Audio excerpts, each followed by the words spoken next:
하나님 말씀 누가복음 6장 17절부터 28절까지 말씀. 예수께서 그들과 함께 내려오사 평지에 서시니 제자의 많은 무리와 예수의 말씀도 듣고 병고침을 받으려고 유대 사방과 예루살렘과 두로와 시돈의 해안으로부터 온 많은 백성도 있더라.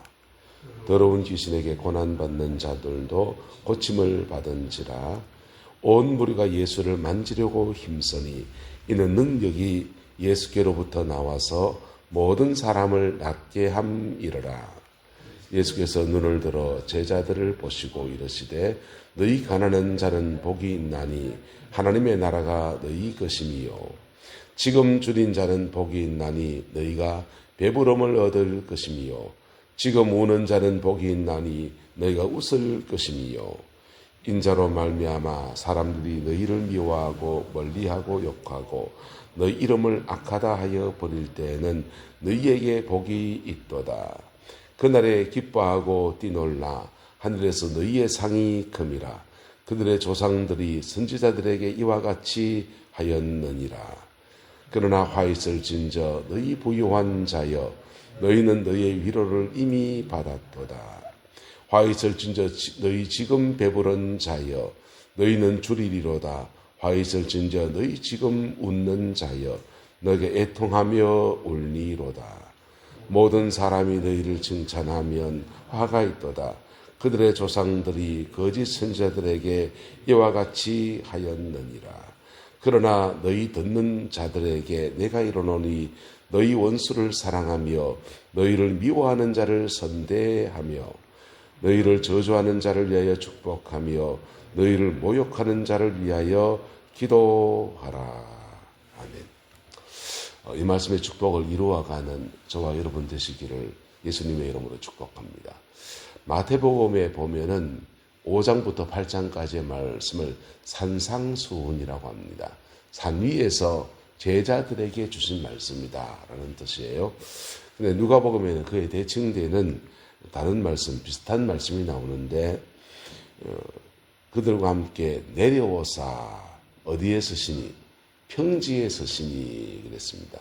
평지에서 설교하신 내용입니다. 주님의 설교의 모습들을 보세요. 대상이 달라요. 산 위에서는 마태복음에서는 산 위에서 제자들에게 하신 말씀인데 산 밑에서 이것을 평지에 서서 다른 주의 백성들 일반 사람들에게 주시는 말씀들입니다. 그 제자의 많은 무리가 있었다. 12제자 외에 다른 많은 무리들도 있었고 그런데 또 말씀을 듣고 병고침을 받으려고 하는 일반 성도도 있고 그런 다양한 부류의 사람들에게 주님이 말씀을 하시는데 마태복음에 있는 말씀과 여기의 말씀은 비슷한 듯 하면서 조금 다른 면들을 가지고 있습니다. 이 평지 설교의 내용들은 굉장히 도전적이지요. 유대 사방과 예루살렘과 두로와 시돈의 해안으로부터 온 많은 백성도 있더라. 그랬어요. 구성을 보십시오. 유대 사방, 예루살렘 이 동네는 주로 유대인 중에서 가장 주류의 사람들이 모여 있는 데입니다. 근데 예수님 주로 이 말씀들을 갈릴리 동네에 사셨으니까 그 예루살렘 이스라엘 주류 사두개파, 바리새파, 서기관들 이스라엘 나라의 종교적 주류에 서 있는 사람들이 말씀을 들으려고 그렇게 왔고 그리고 두로와 시돈 사람도 있다 했어요. 두로와 시돈은 이방 땅입니다. 그래서 이방 땅이고 이스라엘의 가장 변방 지역 바깥의 사람들이에요. 원래 이 갈릴리의 본토의 사람들하고 두로와 시돈 지방에서 멀리서 온 그 이방인 같은 사람들도 있고 예루살렘의 주류, 대한민국 주류라면 서울 경기입니까? 어쨌든 그 동네 사람도 있고 이 경주 내사람 있고 저 밑에 제주도 사람들 올라왔고 심지어 경계선을 넘어서 우리는 지금 휴전선이 막혀서 대륙으로 못 나가지만은 저 중국 사람들, 안주 사람도 와 있다는 얘기예요. 어쨌든 그런 사람들이 예수님의 말씀도 듣고 모도 받으려고 병고침도 받으려고 그렇게 와 있는데 사람마다 목적은 다 다릅니다. 그들에게 주님이 주신 말씀을 주시는데, 먼저는 더러운 귀신들에게 고난 받는 자들도 고침을 받은지라. 그래서 주님이 축사 치유, 악한 귀신에게 시달리는 자들도, 고난 받고 있는 자들도 고쳐 주십니다. 그리고는 온 무리가 예수를 만지려고 힘썼다 이랬어요. 예수를 만지려고. 옷깃만 만져도 구원받겠다는 믿음은 누구한테 시작됩니까? 혈류병 여인에게 시작된 거예요. 혈류병 여인이 옷깃을 만졌는데 고침을 받았다. 이게 소문이 나면서 옷깃만 만져도 낫겠다라고 하면서 이 절박한 마음에 그냥 옷깃을 만지려고 막 몸부림을 치고 있는 겁니다. 옷깃만 만져도 나을 뿐 아니라 예수님 바라보고 주여 하고 믿음으로 고백해도 낫습니다. 할렐루야. 근데 하나의 패턴이 정형화되어져서 옷깃만 만지려고, 옷깃이라도 만지려고, 또는 옷깃이라도 만지려고 하면 이게 신앙인데요. 옷깃 만지면 돼 이러면 뭡니까? 그 미신이에요. 그래서 경계선이 묘한 어쨌든 그런 사역들이 일어나면서 병고침 받으려고 온 그 사람들의 치유와 역사가 일어납니다. 그들에게 주님이 말씀을 이제 하시기 시작하는 겁니다. 너희 가난한 자는 뭐가 있나니? 복이 있나니? 하나님의 나라가 너희 것임이요. 그랬어요. 자, 마태복음에서는 심령이 가난한 자는 많나니, 복이 있나니, 하나님의 나라가 너희 것임이요. 그랬습니다. 근데 주님은 지금 뭐라고 말합니까? 너희 많은 사람들은, 가난한 사람들은 복이 있나니. 여러분, 가난한 자가 복이 있습니까? 지독한 가난을 겪어본 사람은 이 말 못해요. 근데 주님은 왜 가난한 자에게 복이 있다고 말합니까? 가난한 무조건 복이 있습니까? 그렇지 않습니다. 가난한 사람은 갈급함 때문에, 돈이 없는 것 때문에 돈으로 할 수 있는 많은 일들이 있습니다. 돈 있으면 병원 가지요. 돈 있으면 학교 아이들 등록금 해결할 수 있지요. 돈 있으면 집에 먹을 것 해결할 수 있지요. 집도 살 수 있지요. 차도 살 수 있죠. 돈으로 해결할 수 있는 많은 것들이 있어요. 근데 돈으로 해결할 수 없는 시대가 우리 민족 사이에 있었습니다. 돈으로 해결할 수 없는, 권력을 가질 수 없어서 해결할 수 없는 이 세상을 살아가면서, 대한민국에 살면서 사자 가진 사람 몇이 알아야 된다. 법조계의 사자, 변호사, 판사, 검사, 법조계 한 명 알면 되고, 의사 중에서 한 명 알아야 되고, 사자 몇 명은 알아야 돼. 그런 얘기 있었습니다. 그래, 왜 그렇습니까? 법조계 하나 알면 법으로 어떤 가정에 어떤 일을 겪었을 때 해결함 받을 수 있으니까. 예. 의사 한 명 알면 무슨 병이 생겼는데 의료계 백을 통해서 누구 의사 통해서 병원 났는지 그런 거 알 수 있으니까. 그래서 의사 한 명 알면 그것도 깜깜이거든요. 다 의사 면허 달고 있는데 진짜 명의는 따로 있다고요. 진짜 중환병에 걸리면 그 병에는 그 의사를 찾아가 의사들끼리 통하는 거 있다고요. 어쨌든 그렇게 개통을 알아야 된다. 그래야 그거 아는데 가장 중요한 수단 중에 한 게 뭡니까? 돈입니다. 근데 돈으로 해결할 수 없는 수많은 문제를 가진 사람들은 1970년대, 60년대 돈이 없으니 병원에 가지도 못하고 중환병에 들려서 병원에 가면 집안 전 재산 다 털어먹고 애들 뭐 다른 사람들 먹고 살 거 다 막아버리고 하니까 그거 놓고 혼자 죽든지 아니면은 그냥 산에 가서 불철주야 하나님 살려달라고 의지할 때가 거기밖에 없으니까 그렇게 간절히 기도한 거예요. 간절히 기도했더니 하나님의 도우심과 은혜를 입어서 살기도 하고 혹은 그렇게 하다가 돌아가시기도 하고 어쨌든 그런 과정에서 무엇을 경험하게 됩니까? 복음과 함께 하나님이 우리를 건지실 것을 믿고 고백한 사람들은 적어도 기도 생활을 합니다. 할렐루야. 적어도 기도 생활합니다.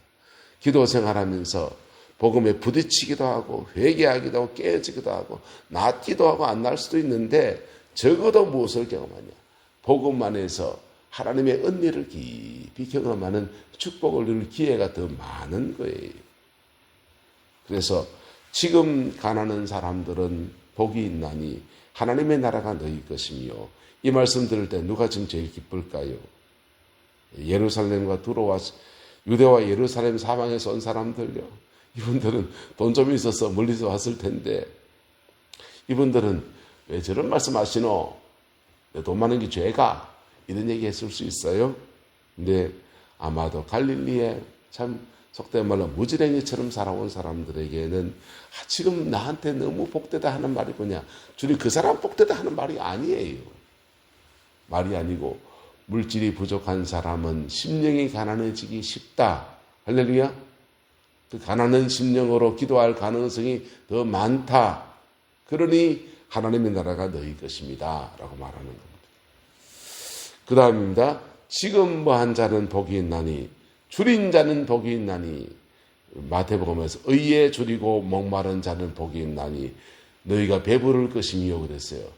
의에 줄이고 목마르다 했는데, 지금 여기서는요, 지금 배고픈 사람 말하는 거예요. 배고픈 사람. 배고픈 사람. 그 사람 복이 있나니 너희가 배부를 것이며.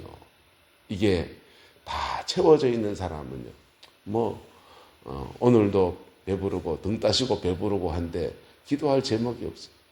전 세계적으로 공동적인 기독교계의 현상이 있습니다. 국민소득이 $10,000가 부흥의 정점입니다. 전 세계적으로 유럽교회, 미국교회, 한국교회, 지금 중국교회가 가장 할 것 없이 국민소득이 $10,000가 기준인데 그 기준선이 부흥의 정점이에요. 국민소득 $10,000 미만의 사람들은요, 여러분, 인도 같은 나라, 인도네시아 같은 나라 가보십시오. 한 달 월급이 100만 원 안 됩니다. 50만 원, 30만 원 막 떨어집니다. 근데 그런 사람들은요, 돈으로 해결 못하는 수많은 가정사의 문제를 안고 있어요. 그래, 그거 놓고서 절에 다니는 사람은 절에 가서 기도하고, 힌두교면은 힌두신에게 기도하고, 하나님 섬기는 사람은 하나님 앞에 기도하고. 근데 그래 기도하다가 그 가난한 심령, 갈급한 심령에 하나님의 은혜가 깊이 부어지는 거예요. 국민소득이 $10,000가 넘었으면 교회가 재정이 늘어납니다. 그런데 재정이 늘어나면서 이상하게 사회봉사 돈이 있으니 봉사도 하고 섬김도 하고, 교인들에게 옛날에 교회에 오면은 주일날 밥을 누구한테 다 해줍니까? 밥 다 해줄 돈이 없었는데요. 그저 성가대원들 밥 해주는 그 정도 밥 먹었지, 목사님하고 성가대원들, 교회 중직자들 밥 먹고 나머지 교인들은 예배 드리고 집으로 돌려보냈습니다. 그리고 저녁 예배 때 그래 드렸는데, 요즘은 다 교회에서 밥 먹고 교회 재정이 있으니까. 그런데 돈이 있는데 대신에 뭐가 자꾸 사라지냐? 기도가 사라집니다. 기도가 사라지니까 성령의 능력이 사라지고, 성령의 능력이 사라지니까 성령의 역사 안에서 영혼을 구원하고 영혼을 변화시키는 그 능력이 교회가 현저히 떨어지는 것. 그게 유럽 교회가 문 닫은 이유이고, 미국 교회가 그런 이유이고, 한국 교회가 그런 이유이고. 자, 지금 줄인 자는 복이 있나니 너희가 배부러 얻을 것이고, 지금 우는 자는 복이 있나니 너희가 웃을. 지금 핍박받는 자는 인자로 말미암아 사람들이 너희를 미워하고 멀리하고 욕하고 너희 이름을 악하다 버릴 때는 너희에게 무엇이 있나니 복이 있나니 그날에 기뻐하고 뛰놀라. 하늘에서 너희 상이 큼이라. 그들의 조상들이 선지자들에게 이와 같이 하느니라. 마태복음 산상수훈에 나온 이야기와 비슷한 듯한데 조금 결이 다른 것 같기도 하고 조금 맥이 다른 것 같은 얘기들을 줄줄 풀어가십니다. 그리고는 마태복음 산상수훈에는 없는 분노를 표출하십니다. 그러나 화 있을진저 너희 무한 자여, 부유한 자여. 이 부유한 자여 할 때 이 사람 지금 이 말씀 누구한테 지금 꽂히겠습니까? 유대와 예루살렘에서 온 사람들, 사회 지도층 사람들, 예루살렘 이스라엘의 주류인 사람들이 지금 여기에 막 꽂히는 거예요. 화 있을진저 너희 부유한 자여, 너희는 너희 위로를 이미 받았도다. 화 있을저 너희 배부른 자여, 너희는 줄이리로다. 화 있을저 지금 웃는 자여, 너희는 애통하며 울리로다. 자, 이렇게 얘기하고 있어요. 그러면 이게 문제가 하나님은 가난을 조장하십니까? 하나님은 돈 많은 걸 죄라고 하십니까? 그렇지 않습니다. 그렇지 않습니다. 그렇지 않는데 왜 부유한 자에게 주님은 화 있다고 지금 선포하고 있습니까? 돈 때문에 뭐가 높아졌다는 겁니까? 마음이 높아졌다는 거예요. 뭐가 높아졌다고요? 마음이 높아졌다. 돈이 없어서 마음이 가난해질 수 있고 돈이 많아서 마음이 높아졌다는 거예요. 그리고 높은 마음 가지고서 영혼의 갈급함을 잃어버리고 그리고 그 높은 마음 가지고서 하나님이 준 물질에 대해서 책임성, 선한 청지기로 책임성을 잃어버린 사람들에게 주님이 하시는 말씀이에요. 야고보서는 말이에요. 지금 가난한 자들은 너희의 높음을 자랑하고 지금 높은 자들은 너희의 가난함을 자랑하라 그랬어요. 물질은 죄도 아니고 그렇다고 의도 아니에요. 하나님이 우리에게 준 가장 소중한 선물 중에 하나일 수 있습니다. 할렐루야. 그것이 나의 높음이 되어지는 그런 수단이 되어지면 그것은 우리에게 잘못한 뭐가 있다? 화 있다고 말하는 겁니다. 화 있다. 농경사회의 부여의 척도 중에 하나는 소였습니다. 미국 정보시장이나 한국 정보시장의 그 광장에 보면은 큰 수송아지 상이 있습니다. 농사 잘 짓는 소, 일 잘하는 소, 그다 턱 갖다 놓고 그렇게 그 소를 이렇게 숭배하는 거죠. 그렇게 화랑대가 되어지기를 바라는 마음으로 그 소를 이렇게 갖다 놨어요. 이스라엘 백성들도 애굽에서 나올 때 그들은 하나님 섬기는 신앙에서 이탈될 때마다 소신을 갖다 놨습니다. 농경문화의 소가신이니까. 왜 소가신입니까? 농경사회에는 소 가지고 있는 것이 부여의 척도예요. 하나님은 이 땅에 많은 부유함을 주셨습니다. 국민소득이 지금 $10,000가 뭡니까? 5,000불을 넘어갔다는데요. 그 많은 부유함을 줬는데 그런 중에도 부여에 매몰되지 아니하고 오늘도 하나님이 주신 물질에 대해서 선한 청지기의 길을 걸어가는 사람들이 이 땅에 계십니다. 그들을 거룩한 부자라고 하는 것입니다. 그 거룩한 부자의 여정을 걸어가는 사람들에게 야고보 사도는 말하기를 지금 부유한 사람은 너희의 낮아짐, 주님 앞에 낮아지는 그 마음 가지고 그렇게 자랑하고 살아라.